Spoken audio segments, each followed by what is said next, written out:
Ito ang Biyahe by DJ Lala Banderas. DJ Lala Banderas.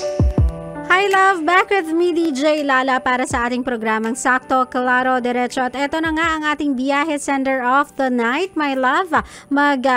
Popos muna tayo sa ating biyahe for tonight na biyaheng the kind of love you need kasi kailangan tayo ng isa sa ating mga kabisyo. So eto na nga po, this one was sent to us over at our text line. Wala siyang pangalan. So I'm thinking siya ay boy? Boy nga siya. So, pangalanan natin siyang Joshua. Eto na po ang biyahe ni Joshua. Hi DJ Lala, hindi na po ako magpapakilala. May gustong-gusto ko since college days pa.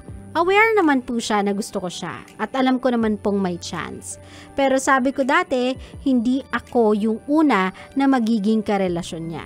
Kasi kilala ko po yung sarili ko maloko ako. Hanggang sa 14 years after, nagka-chance kami ulit.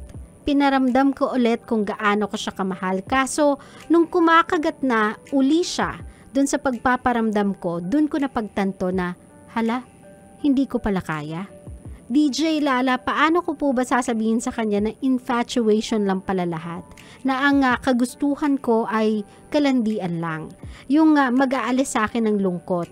Hindi kasi siya basta-basta lang na babae Natatakot akong masira yung 14 years of friendship namin. Ano po ba ang gagawin ko?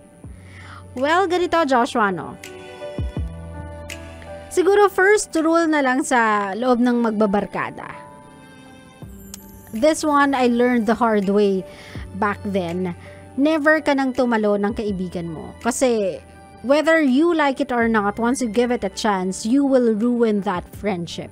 Sobrang different case, as in sobrang unusual lang or sobrang liit lang ng margin yung cases na even if hindi sila nagkakatuluyan, they end up being good friends. Sobrang liit lang ng margin na ganyan yung nangyayari sa mga cases. Kasi usually what happens kapag magkakabarkada tapos tinalo mo yung kabarkada mo, ang ending, nawawala yung friendship ninyo.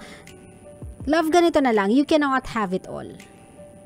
Yan na lang lagay mo sa isip mo, Joshua. Not because you wanted this girl, nagparamdam ka, you made an effort, sabihin na natin yan, ibigay natin yan sa'yo in all fairness, nagbigay ka naman ng effort kasi hindi ka naman niya magugustuhan ulit kung hindi ka nakapagparamdam ng maganda sa kanya. So, may naramdaman siyang maganda sa'yo because of your effort. So, pinagbigyan ka niya ulit the second time around, the first time kasi parang feeling ko na iwan siya sa ere. Nagkagustuhan kayo and yet hindi mo tinuloy. So, yung ngayon, binigyan ka niya ng pagkakataon tapos babawi ka uli.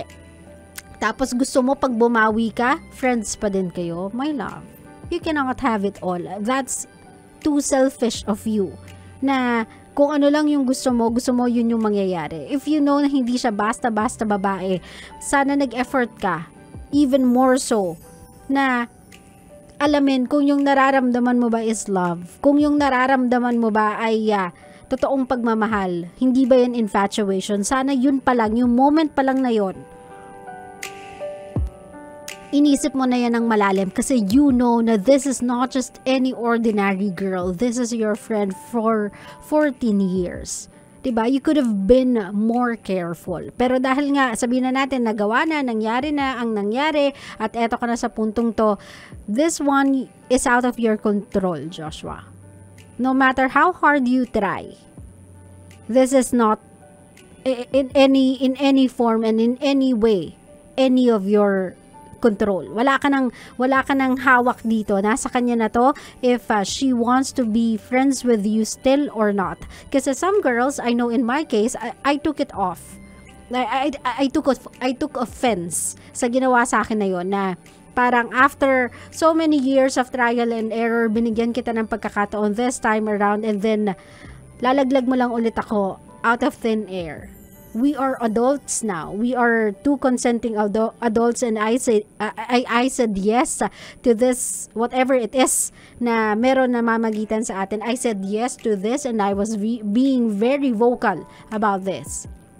And yet you choose to drop me still. even with the thought of you thinking about how long we've been friends. Kasi syempre, ang mentality namin mga babae, dahil we've been friends for quite some time, you would know better than to break our hearts. O diba? We trusted you. Pinagkatiwalaan ka namin, inisip namin na hindi niya gagawin sa akin to, matagal na kami magkaibigan eh. At alam ko siya bilang kaibigan, he is a good friend. Pero yun nga, 'di ba? Dumating dito sa part kung saan na bibitawan mo lang uli siya, syempre masasaktan siya. And how she will react is none of your business and out of your control. That I want you to realize. Kung ngayon, kung sasabihin niya, I don't want to be friends with you, I'm so sorry but I have to move on. This time around, I have to let go of you completely. I have to erase sa utak ko yung possibility that you and I are going to be together in the future. Malay mo sa second chance na ibibigay sa atin or third chance, this time around, okay na, I'm gonna let go even of that fantasy. I'm gonna let go of that fantasy na pwede pa yung mangyari in the future. Gusto ko nang tuldukan to kung ano man to. Gusto ko nang tuldukan to ngayon at never nang bigyan siya ng future in any way. And in order for that to happen, I have to keep my distance from you. I need to be not reachable for you. I need not to be connected with you. Kasi it's hard for me to do that while I am still connected with you. While I'm still being treated as a friend. Kasi doon ako nagsimula ma-in love sa'yo eh. So ito ay choice niya. If ginusto niya pang maging friends with you, then congratulations, diba? Talagang you have loved a very mature and strong person. But if this person wants to get rid of you and doesn't want anything to do with you, you have to respect that, Joshua. Bilang isang kaibigan. Kung yun ay ino-honor mo, kahit yun na lang ibigay mo sa kanya. Yung choice, yung option, na siya yung pwedeng pumili at ikaw na lang yung mag-a-adjust. Kasi again, my love, this is the second time na iiwan mo siya sa ere. So wala ka ng karapatan in any way sa magiging outcome nito. Nasa kanya na yun. Whatever it is, if you wanna be man enough to be man enough to accept it. Tanggapin mo na lang yun ng buong buo sa loob mo without any questions. I'm not saying na mali ka for trying. I'm not saying na mali ka for testing kung meron bang something in between the two of you. Siguro ang pagkakamali mo lang, love, is hindi mo klinarang mo na sa sarili mo kung ano yung nararamdaman mo before you put a go in whatever it is na namagitan sa inyong dalawa. There's no harm in trying, yes, I know that. Pero sana inalam mo kung kanino ka magta-try. That's a friend. Kumbaga, on a normal basis, kailangan mong maging cautious. Pero kung kaibigan yung tinatalo mo, you have to be extra cautious. Kasi either way, may mawawala sa'yo. Either a lover or a friend. And in cases like this, potentially both. Claro, Joshua? Again, this is out of your control and none of your business. This is a decision na siya lang ang pwedeng mag-decide, hindi ikaw. You cannot have the best of all the worlds, Joshua. You cannot do that. Okay? You can only hope, pero that doesn't mean na yun na ibibigay sa'yo. Okay? Ay nako, sa mga kabisyo natin, kung katulad ni Joshua, meron din kayong problema and you want to share it my way, then send it over sa aking Facebook page, DJ Lala Banderas, or text me katulad ng ginawa ni Joshua, 0917-851-4329. Again, 0917-851-4329. Love Radio.